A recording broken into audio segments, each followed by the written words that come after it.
She was worth $2.4 billion on the last public filing. He built chairs. Not designer chairs, not gallery chairs, just chairs, kind with joints that held for 60 years, because the man who made them refused to rush the glue. On a Thursday morning in early October, she drove him 3 hours north of Toronto into the deep woods past Huntsville, past the last gas station on the highway, to a cabin on a lake that had not had a living person inside it in 9 years.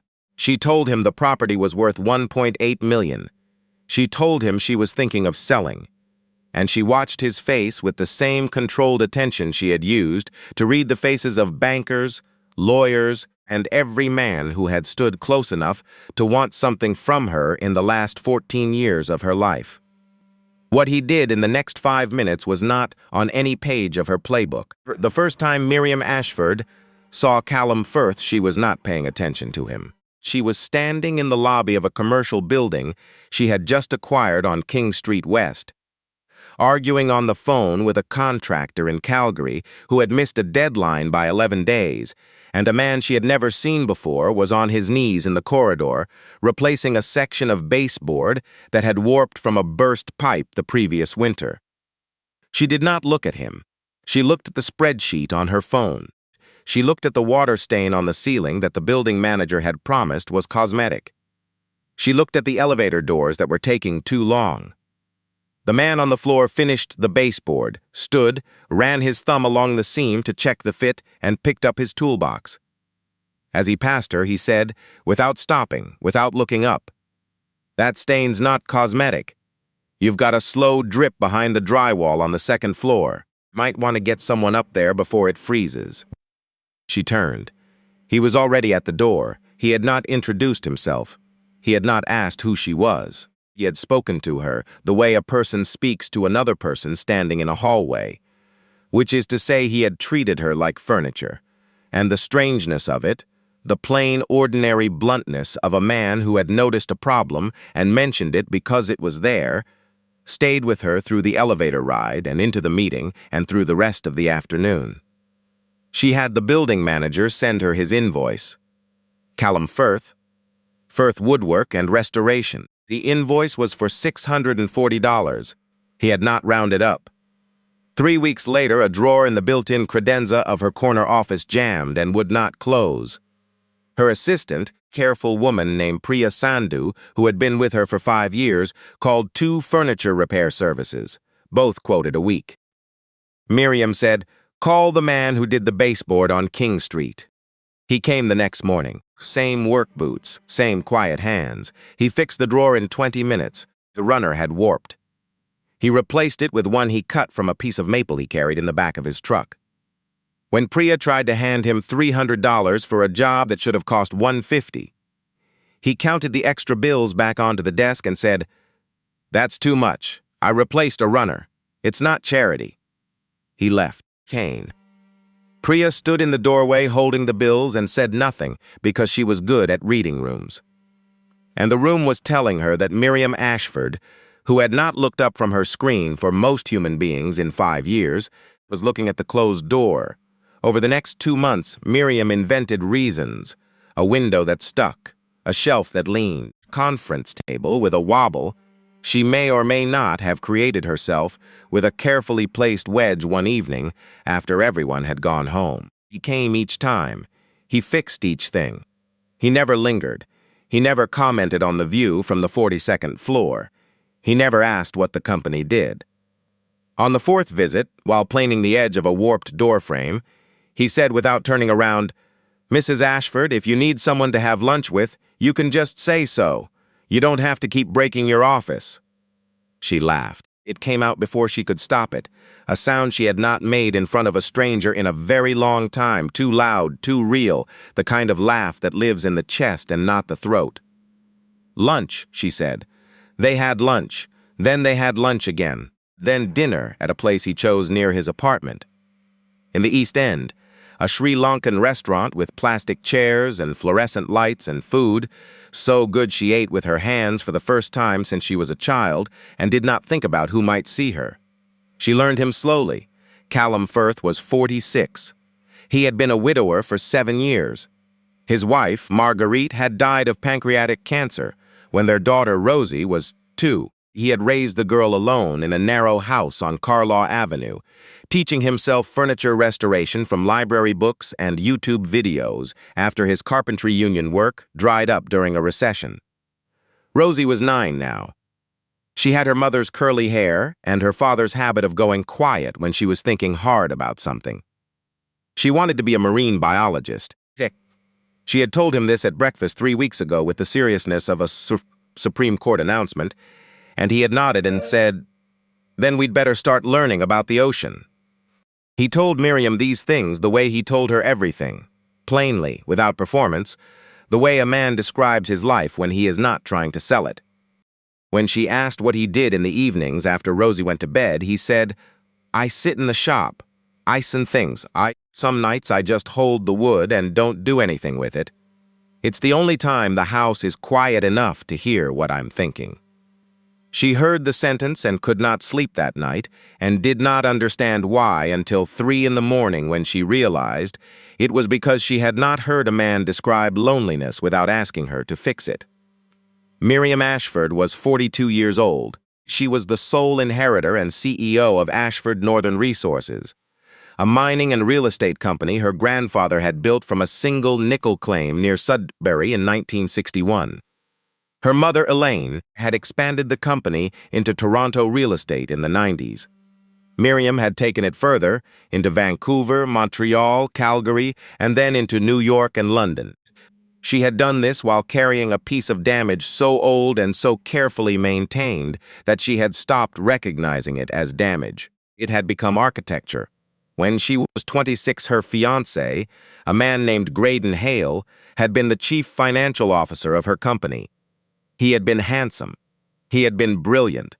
He had wept real tears the night he proposed. He had also, over the course of 14 months, diverted $3.2 million from a subsidiary account into a shell company in the Caymans that belonged to his brother. She had discovered it herself on a Tuesday afternoon while reviewing an audit trail that a junior accountant had flagged as irregular. She had fired him the same day. She had not confronted him in private. She had done it in the boardroom, in front of the entire executive team, because she had needed witnesses, because she had learned in one afternoon that the version of herself who trusted a man's face was a version that could be robbed. Graydon had cried. He had begged. He had sent letters. He had once stood outside her building in the rain for 4 hours. She had watched him from the lobby camera feed and felt nothing, and the feeling of feeling nothing had been so clean and so final that she had kept it, polished it, made it the foundation of everything she built after. Since Graydon, every man who came close met a test. A wallet left on a table. An offhand mention of a property value. A casual question about what he would do with a sudden windfall. The tests were small and lethal, and no man had ever known he was being tested, and not one had passed, and Miriam had stopped being disappointed about that around the time she turned 35. Disappointment required expectation. She had filed expectation in the same drawer as Graydon's letters and locked it. Callum Firth did not fit in the drawer. She planned the final test the way she planned acquisitions, carefully, quietly, with multiple exit strategies. The property she chose was the one that did not appear in any Ashford Northern filing under her name. It was held by a numbered company. It was a cabin on a lake 40 minutes past Huntsville, deep in Muskoka, built in 1974 by her mother and father on a piece of crown land they had leased and later bought outright. 2 bedrooms, a stone fireplace, a dock that tilted east because the pilings on one side had shifted in the spring thaw of some forgotten year. Her mother had spent every summer there until the summer she could not, which was the last summer, the summer the diagnosis came, and Elaine Ashford had looked at the lake through the window of the cabin one final morning and said to Miriam, who was 23, and still believed her mother was going to recover, "This is the only place I ever felt like myself." Elaine died that November. Miriam locked the cabin. She paid a property management company to maintain the exterior. She did not go back. She did not say its name. In her private mind, the cabin was not a cabin. It was the last morning her mother had been her mother and not a patient, and Miriam had sealed that morning behind so many layers of steel that she had nearly convinced herself the cabin did not exist. She told Callum she wanted his opinion on a property up north. Something old, might need restoration. She wanted a woodworker's eye on it before she brought in contractors. Sure, he said. When? She drove. He sat in the passenger seat of her SUV and did not comment on the heated seats or the dashboard screen or the fact that the vehicle cost more than his house. He looked out the window at the maples going orange along Highway 11 and said, "Rosie would love this drive. She counts the red trees. How many has she gotten to? Last fall, she hit 312. She's competitive." Miriam almost smiled.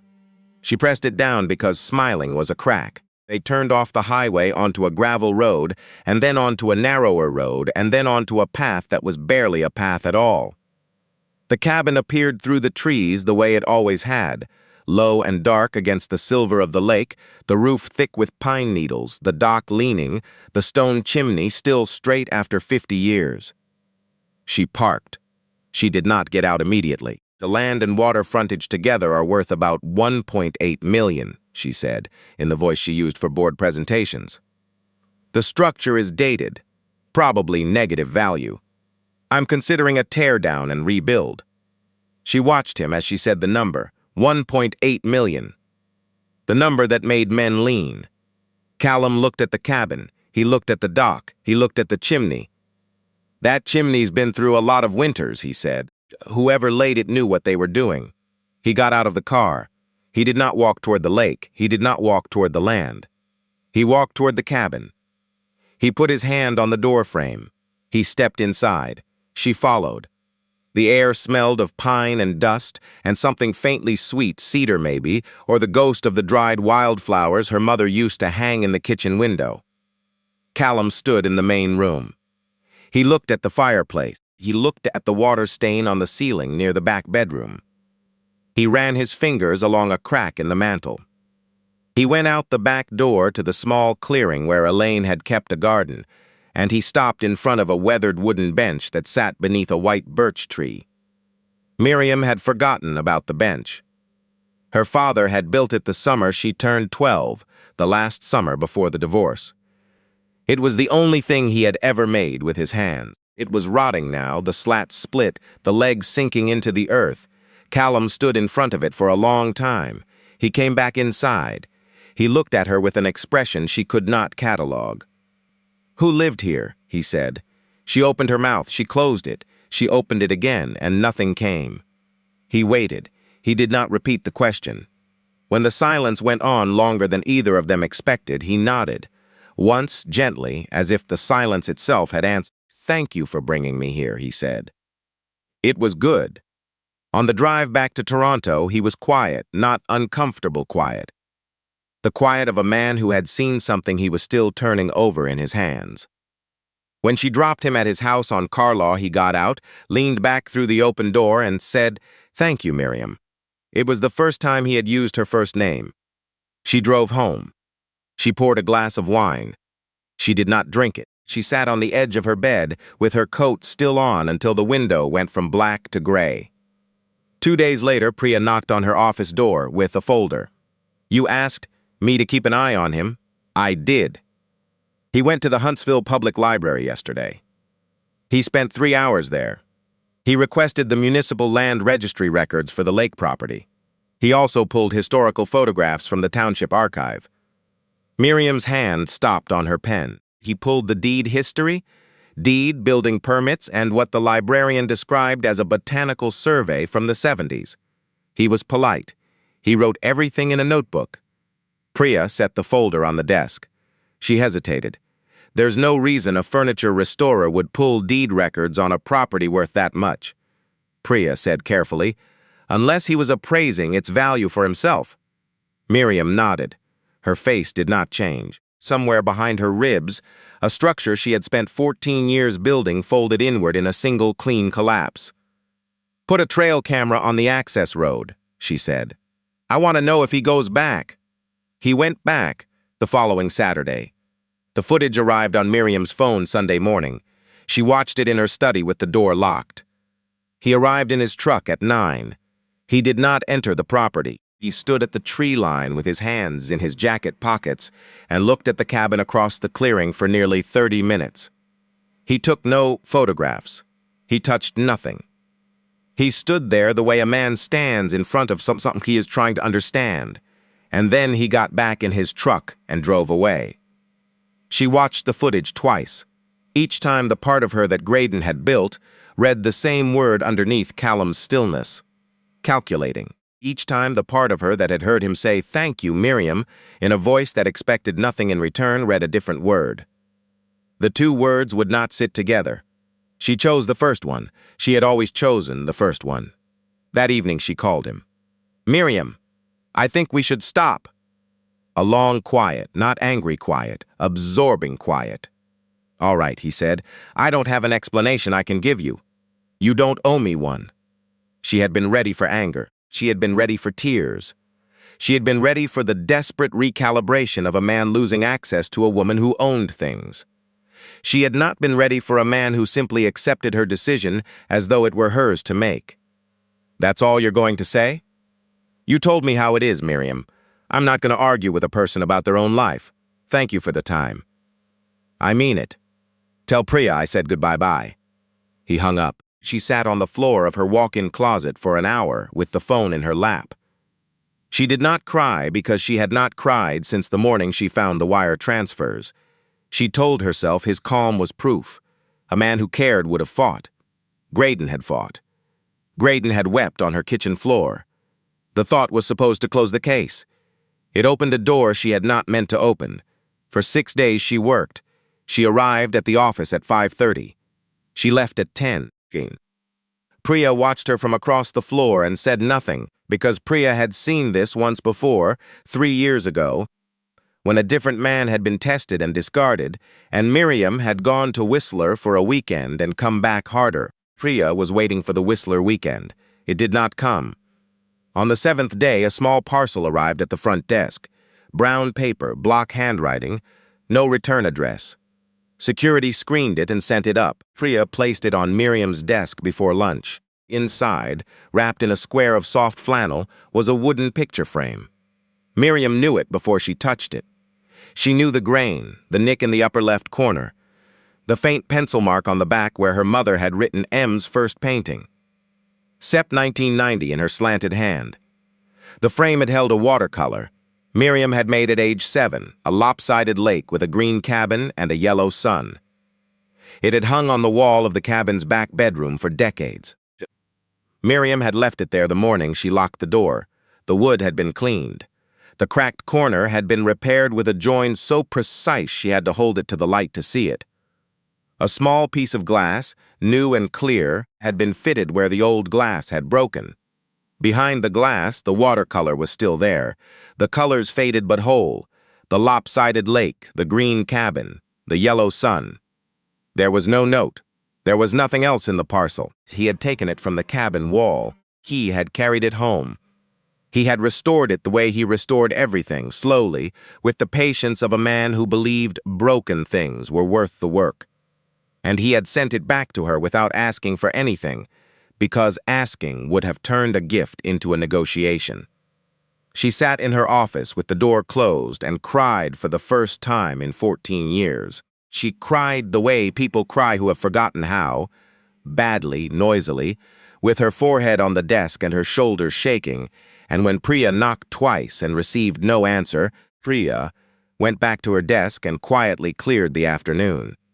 When Miriam could breathe again, she set the frame on the credenza beside her monitor where she would see it every day. 4 days later, driving home from a dinner she had not wanted to attend, she took a wrong turn that was not a wrong turn. It brought her past Carlaw Avenue. She told herself she was avoiding construction on the Gardiner. At the corner of Carlaw and Dundas, she stopped at a red light and looked left, and he was there. He was on the sidewalk in front of his narrow house. He was carrying Rosie on his back. The girl's arms were around his neck. Her face was pressed into his collar. She was wearing a puffy pink coat and rain boots, and she was clearly asleep. Callum. climbed the porch steps carefully, one at a time, adjusting his grip so her head would not drop, and pushed the front door open with his shoulder and disappeared inside. The porch light went off a minute later. Nobody had been watching him. Nobody was paying him to be gentle with a sleeping child. Nobody would ever know he had climbed those stairs that slowly except her. She sat in the car for 10 minutes after the light changed. She drove home. She went into her study. She unlocked the bottom drawer of the filing cabinet and pulled out the folder she had kept for 14 years. It was thick. It contained the emails, the wire records, the forensic accountant's report, the private investigator's photographs, the transcript of Graydon Hale's deposition that he had shown up for only because his lawyer forced him. It was the founding document of her adult life. She had reread it every year on the anniversary of her mother's death, the way some people reread scripture. She reread it now, not for Graydon, for herself. She saw what she had never allowed herself to see. Graydon had told her who he was early. He had told her in the 3rd month when he joked about a friend who had taken a little off the top at his last company and laughed as though theft were a personality trait. He had told her in the 5th month when he suggested restructuring a subsidiary in a way that would have made certain funds harder to trace. He had told her the week before her mother's diagnosis in an offhand remark about loyalty being a nice idea for people who can afford it. She had seen every signal. She had filed each one under "he doesn't mean it" because she had been 26 and in love, and more afraid of being alone in a hospital than of being lied to. The thing she had spent 14 years calling Graydon was not Graydon. Graydon had been a man, a bad one, who had shown her who he was while she chose not to look. The betrayal had come from outside. It had also come from inside. Both things were true, and she had spent 14 years looking at only one of them. Callum had not betrayed her. Callum had done something worse. He had refused to behave like a man who was about to betray her, and her nervous system could not tell the difference between safety and a trap. She had not been testing men. She had been testing whether she was allowed to want something again. The answer she kept giving herself was no. On Saturday morning, 9 days after she had ended it, she drove north. She did not call ahead.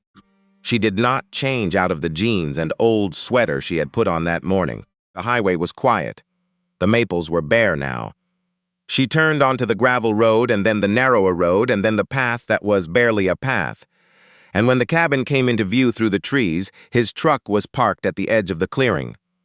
Of course, she walked down the slope toward the water. She heard him before she saw him, the low, rhythmic scrape of sandpaper on wood. He was on the dock. The tilted pilings on the east side had been shimmed and leveled. The rotting boards had been pulled up and stacked neatly on the shore. He was sanding new planks, cedar, cut to length and laid out in a row on the straightened frame. Beside him on the dock was a notebook open to a page of pencil sketches, dock measurements, notes on water depth, and what looked like a list of native plants in his careful block print. He heard her boots on the gravel and turned without surprise. "I thought you might come today," he said. "Why today? You brought me here on a Thursday." "But you come up on Saturdays. People go back to the hard places on the same day of the week. I don't know why." "They just do." "Callum, I was going to finish this section and go," he said. He set the sandpaper down. "I wanted the dock to be level once before they tear it out. I went to the library because I wanted to know who built it. The original permit says 1974. Botanical Survey had a planting plan for the shoreline, native grasses and white birch. Someone cared about these places. I wanted to see what it looked like when it was cared for." He was not making a case. He was not defending himself. "My daughter is 9, he said. "I've been raising her alone since she was 2. I think I've done it right. She's good. She's brave. She doesn't need me the way she used to. Some nights after she falls asleep, I go down to the shop and I just stand there. I don't build anything. I just stand in the sawdust and I try to figure out what a man does when the one thing he was sure he was for is growing past him." He looked at the lake. "The day you brought me here, I walked into that cabin and everything in it was broken and everything in it was still standing. And I thought maybe that's not the worst thing a place can be. Maybe that's not the worst thing a person can be either. I came back because I wanted to know if a broken thing can still be worth the work of putting back together. I wasn't going to buy it. I couldn't. I wasn't going to ask you for anything. I just wanted to see. He picked up the sandpaper. I'll be gone in an hour. You won't hear from me. I'm sorry if I overstepped. He turned back to the planks. She stood on the shore of her mother's lake with the wind pulling at her hair and understood that she had not been testing a man. She had been standing in front of a mirror for 14 years, and she had finally been reckless enough and lucky enough to bring someone with her who refused to become her reflection. "Don't," she said. He stopped. "Don't leave, please." He did not turn around. He let the sandpaper rest on the plank and stood with his back to her, giving her room to say the next thing without having to see his face while she said it. She took a breath that hurt all the way down. "This cabin belonged to my mother, Elaine Ashford. She and my father built it in 1974. She spent every summer here until the summer she couldn't. She died that November. I was 23. I locked the door the next morning, and I haven't been inside since the day I brought you here. I haven't said her name out loud to another person in years. The painting you sent back to me, the one in the frame, I made it when I was 7. She hung it in the back bedroom, and it stayed there for 30 years. You restored the frame. I don't know how to thank you for that. I'm not sure there's a way." He turned, slowly. His face did not soften. It listened. "I brought you here to test you," she said. "You deserve to know that. I told you the price on purpose. I watched your face for the thing I've watched for in every man since I was 26.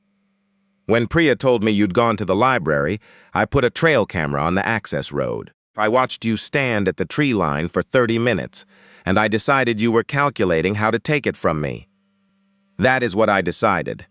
I ended things because I was certain, and I was certain because being certain is the only way I've known how to stay alive." She did not move closer. "I was wrong about you. I've been wrong about every man since Graydon, but most of them earned the wrongness. You didn't, and the part I'm only now understanding is that I wasn't testing any of them. I was testing whether I was allowed to want anything again. The answer I kept giving myself was no. You are the first person who didn't help me give it. Why are you telling me this now?"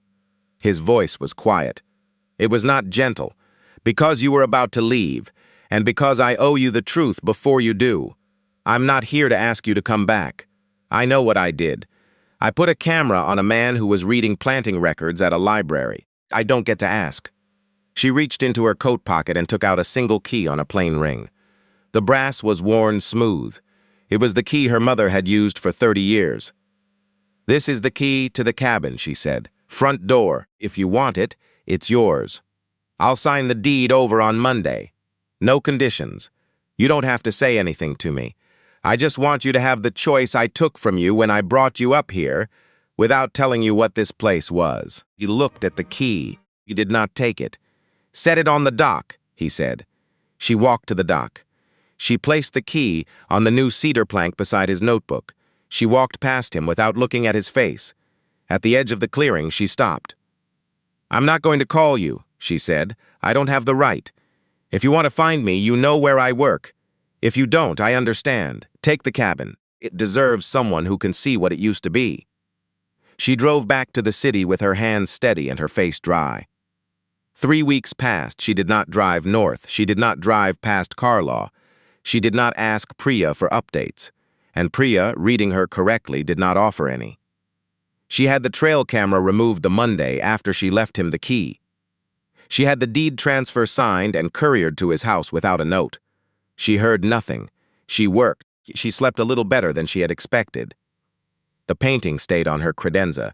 She found she could think about her mother now in small pieces, the way a person relearning an old language starts with single words before attempting sentences. On the morning of the 19th day, a text arrived from a number she had not deleted. "I'm at the cabin. Rosie's with me. You free?" She read it 3 times. She put the phone down. She picked it up. "I can be there by noon." She drove north without changing. When she turned onto the gravel road, she saw that the brush along the path had been cut back. The clearing was raked. The dock was finished, every plank sanded and oiled, level and solid over the dark water. Smoke was coming from the chimney. On the porch, a pair of small pink rain boots sat beside a pair of large work boots. Callum was on the porch with a thermos. Trud.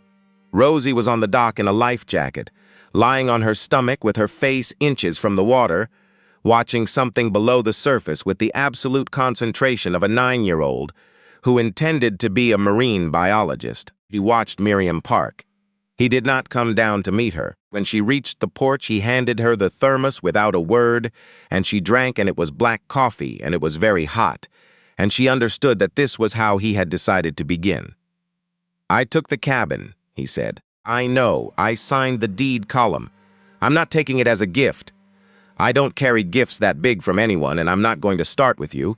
I'll pay you for it, not what it's worth. What I can, over as long as it takes. I spoke to a lawyer at the Huntsville Legal Clinic. She drew something up. It's fair. You'll look at it, and if it's not right, we'll fix it until it is. Okay, I'm not finished." He set the thermos on the railing. "If you want to be here with me, with us." He glanced at Rosie on the dock. "You're going to have to be here as a person. Not as the woman who signed the deed. You're going to have to put your hands on the walls. You're going to have to get cold and get splinters and haul wood from the pile and not hire someone to do the hard parts. Because if you buy your way into this place, you and I are going to end up in the same story you've been living your whole life, and I spent too many years building my way out of my own stories to walk into somebody else's. That's the condition. Only one." He held something out to her, a piece of sandpaper, folded double, worn at the edges. "The bench out back," he said. "Your father built it. I could tell by the joints. They're wrong in the same way a first-time builder gets them wrong, with too much love and not enough technique. I stripped it down to bare wood. It can be saved. But somebody has to sand it properly, and it can't be me, because I didn't build it, and I didn't sit on it, and it isn't mine to finish." She took the sandpaper. The grit of it was rough against her palm. "I don't know how to restore furniture," she said. "I know. That's fine, I'll teach you." They began that afternoon. He showed her how to sand with the grain, not against it. She sanded against it twice, and he did not correct her sharply. He handed her a new sheet and showed her again. Rosie came up from the dock with her jeans soaked to the knee and announced she had seen a crayfish and that it had looked at her, and Callum said, "Did you look back?" And Rosie said, "Obviously." And Miriam laughed, the kind of laugh that starts in the belly and takes the whole body with it. And she realized halfway through it that she was laughing in front of a child for the first time since she had been a child herself. They worked through the fall. She came on Saturdays, then Saturdays and Sundays. Then, by November, on the Friday evenings when she could leave the office before dark and make the drive north in time to see the last light on the lake. She learned to sand and stain and varnish. She learned to read the grain of a board by touch. She learned which walls were load-bearing and which were not by knocking with a knuckle trick. Callum taught her on a cold evening while Rosie drew pictures of imaginary fish at the kitchen table. He let her be bad at things. He let her be slow. On the evenings when she arrived with her jaw tight and her shoulders up, he did not try to talk her down. He handed her a task that needed force, splitting kindling, pulling old nails, hauling stone from the lakeshore, and let her spend the force on the cabin. And by 9 at night her shoulders were down, and the cabin had taken what she had brought. She told him about her mother, about Elaine's laugh, which had been big and sudden and slightly embarrassing. About the mornings Elaine made pancakes in the cabin kitchen and danced to the radio. About the last thing Elaine had said, which was, "I'm so proud of you, Miri," and which Miriam had refused to believe because believing it would have meant being someone who deserved it.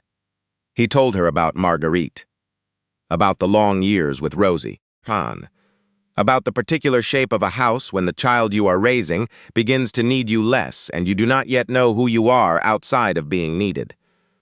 On a Sunday in late November, they finished the bench. She ran her hand over the top slat and felt the smoothness her father's hands had shaped 30 years ago, and her own hands had restored. and the wood was warm from the pale winter sun. Prude. Rosie climbed onto it and declared it the official headquarters of her Marine Biology Institute, and that Miriam and Callum could be assistant researchers if they applied in writing. Miriam stood up from the bench. She walked down to the dock. She turned and looked at Callum on the bench with Rosie beside him, and the cabin behind them, and the lake going silver in the late light. "I'm not asking because I'm afraid," she said. "I'm not asking because I need an answer to hold on to. I'm asking because for the first time in my life I'm not buying something. I'm standing in front of a person and saying a true thing. Will you marry me, Callum?" He did not answer right away. He stood up from the bench. He said something quiet to Rosie. Rosie looked at Miriam, then at her father, then back at Miriam, and nodded once with the gravity of a child who understood that something important was happening, even if she would not understand what until she was much older. He walked down to the dock. He took Miriam's hand and pressed it flat against his chest where she could feel his heart going steadily beneath the flannel. "Yes," he said. She did not cry. She did not need to. She stood on her mother's dock with his heartbeat under her palm and felt for the first time that she had walked into love while she was still afraid, and that the fear had not stopped her, and that this, not the absence of fear, was what her mother had been trying to tell her that last morning at the lake. Behind them, Rosie Firth, age 9, future marine biologist, sat on a bench her grandfather had built, and her mother-to-be had sanded and watched two grown-ups stand very still on a dock for a very long time, and decided this was acceptable if slightly boring, and went back to looking for crayfish. And maybe that is where this story was always going. Not to a ring, not to a cabin, not even to a bench restored from the edge of rot, but to the quiet moment when a woman who had spent her entire adult life testing the people around her finally stopped and let one of them see her without a test at all. It makes you wonder how many people are out there running silent experiments on the ones who love them because somebody in their past taught them that love is a trap that has to be inspected before it can be let in. And how many others are out there, too, standing in quiet workshops or sitting in empty rooms, believing their best years are behind them, waiting for one small reason to believe that a broken thing can still be worth the work of putting back together. If any piece of this story touched something in you today, I would love to hear about it. Tell me in the comments, did Miriam deserve a second chance after the cameras and the silence and the 14 years of locked doors? Or did Callum give her too much? If you had been standing on that dock, would you have stayed or would you have walked? There is no right answer. I read every comment, and the conversations down there are usually better than the story. If you made it all the way to the end, thank you. These stories take a while to build, and knowing someone stayed for the whole thing is the reason the next one gets written. If you want more like this, the kind that take their time, go ahead and subscribe, and tap that bell so you do not miss the next one. And if you know someone who needs to hear that it is okay to walk into love while you are still afraid, send this to them. Sometimes a story is the easiest way to say a hard thing. Take care of yourselves out there. I will see you in the next one.